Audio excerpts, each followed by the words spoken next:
600 nun eh. Hello guys, welcome to my YouTube channel. Ito na naman po si Kajep Rocks. Gumagawa po tayo ng isang rep. Ang rep po na ginagawa natin is ito. Ayan po, nakita niyo inverter siya. Kagabi po dito po sa amin, medyo nag-blackout.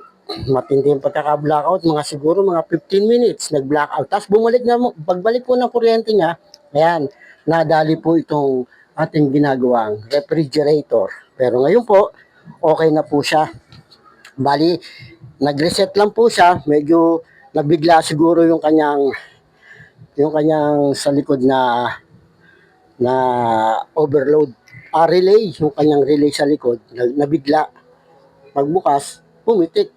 Ngayon po, okay na siya, mainit na siya, lumalabas sa loob. Ayan, natutuwa tayo.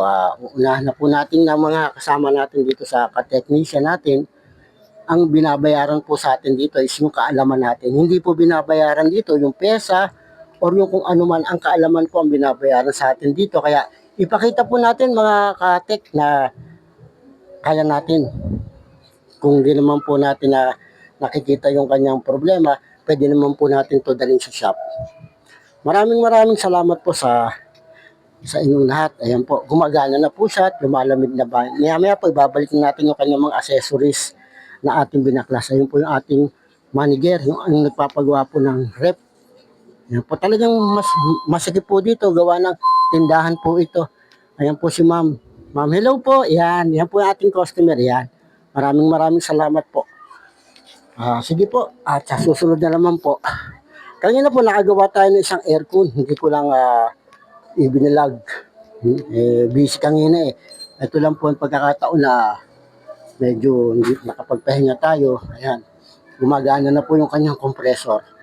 Okay, stay tuned po sa mga katek natin. Inuulit ko po, ang binabayaran po sa atin ay yung kaalaman natin. Hindi po binabayaran sa atin ang pyesa na binibili natin, na pyesa na ipinapalit natin sa mga ginagawa natin. Maraming salamat po ulit at sa mga followers ko, no.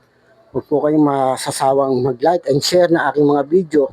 Tapos po, ang pinaka-the best niyan, pagka ang rep nyo ay non-inverter, hanap na lang po kayo at hindi gumana ang compressor, hanap na lang po kayo ng relay. Okay, salamat po.